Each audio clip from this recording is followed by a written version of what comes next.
द्वितीयावल्ली कठोपनिषद भाग 2 द्वितीयावल्ली।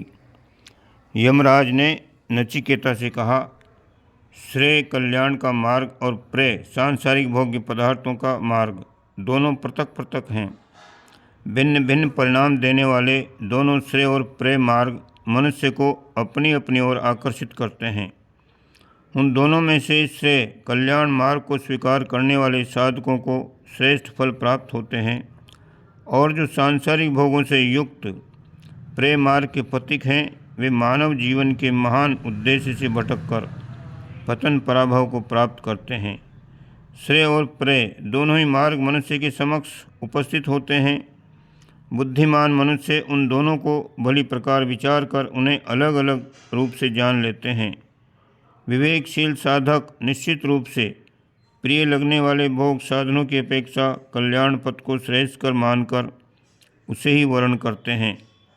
मंदमती अविवेकी जन योग अप्राप्त वस्तु की प्राप्ति और क्षेम प्राप्त वस्तु के संरक्षण की अभिलाषा से बाह्य आकर्षणों के वशीभूत होकर प्रेय पथ को ही स्वीकार करते हैं। हे नचिकेता, सांसारिक भोग विलास के नश्वर साधनों को तुमने विचार पूर्वक त्याग दिया है। भौतिक जगत के जिन मायावी प्रलोभनों में अज्ञानी पुरुष जकड़े रहते हैं, तुम उन बंधनों में नहीं पड़े।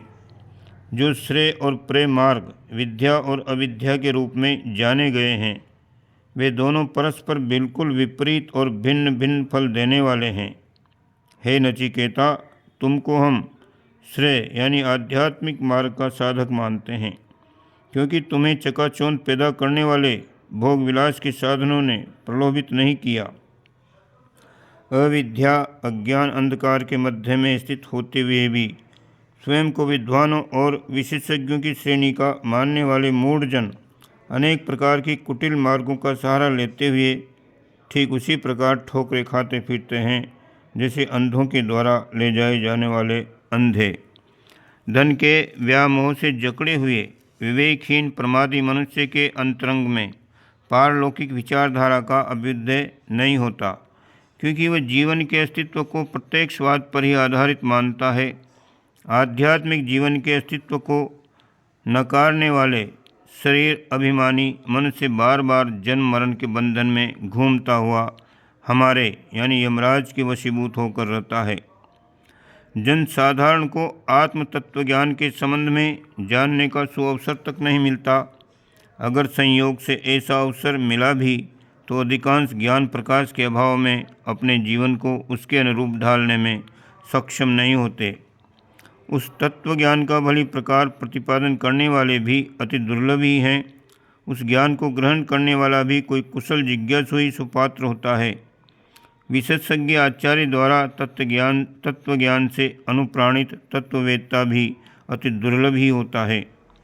अनधिकारी मनुष्य जिसने इसका भली प्रकार साक्षात्कार नहीं किया, द्वारा कहा गया ये आत्म तत्व सहजता से जानने योग्य नहीं।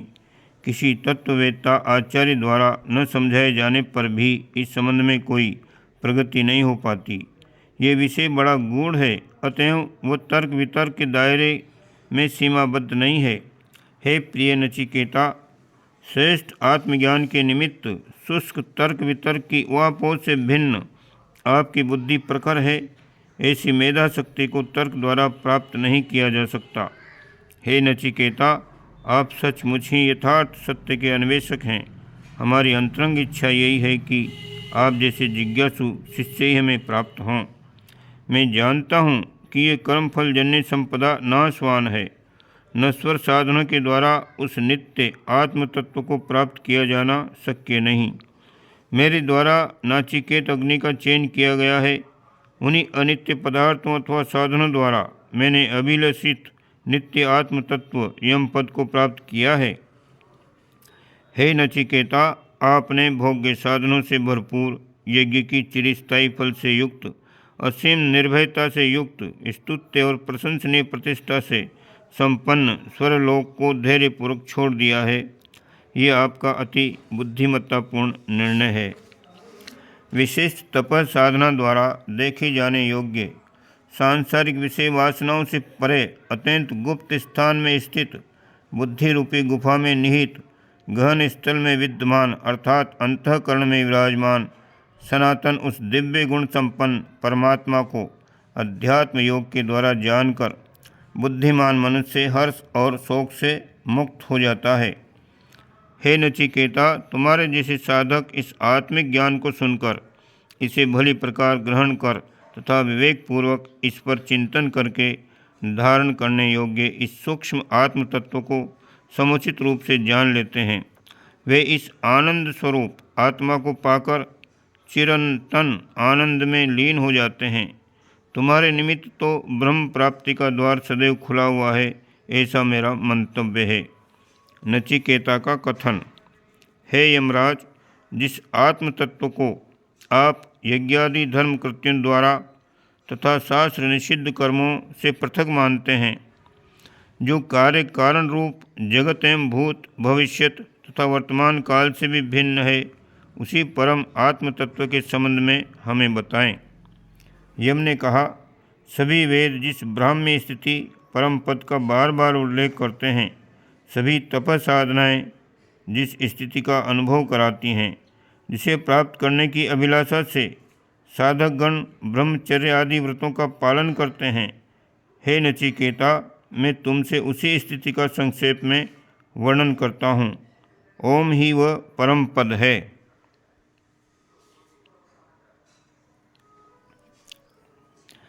यह ओम ही अक्षर ब्रह्म है।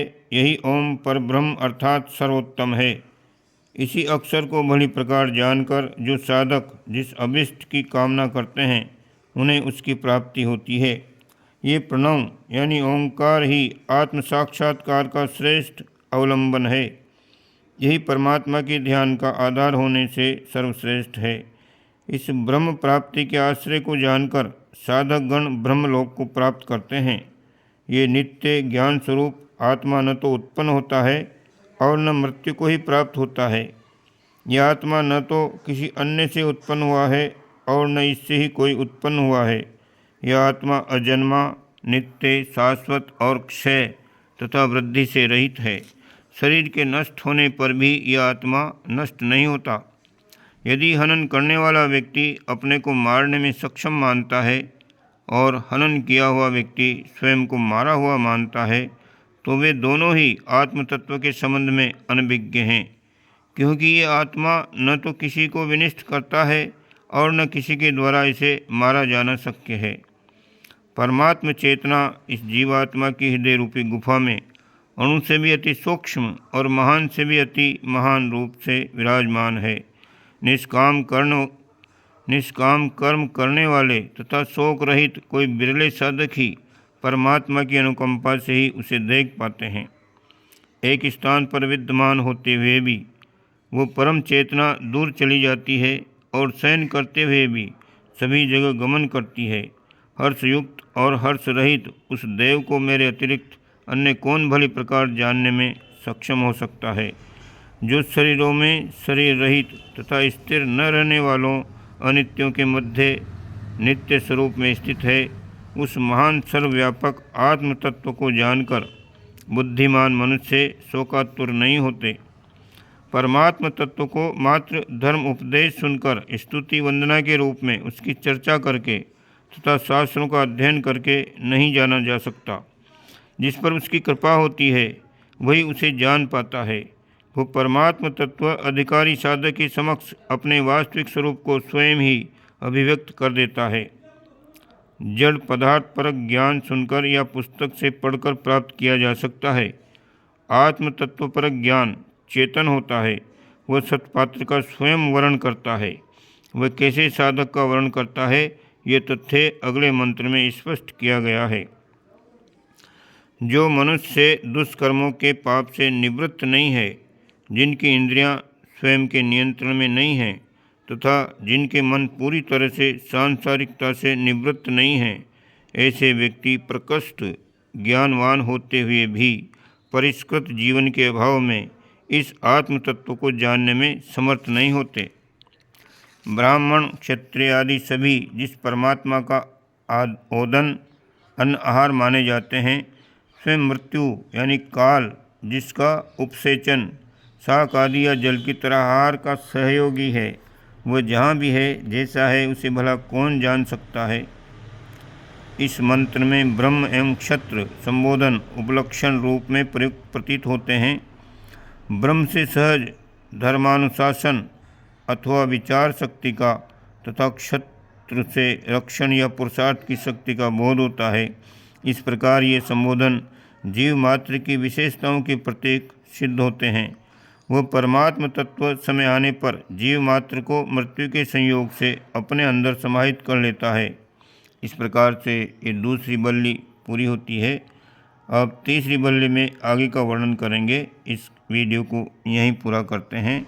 यदि आप उपनिषद विद्या को ठीक प्रकार से समझने की इच्छा रखते हैं तो इस चैनल को सब्सक्राइब करें और बेल आइकन दबाएं, ताकि आपको सब नोटिफिकेशन समय पर मिलते रहें।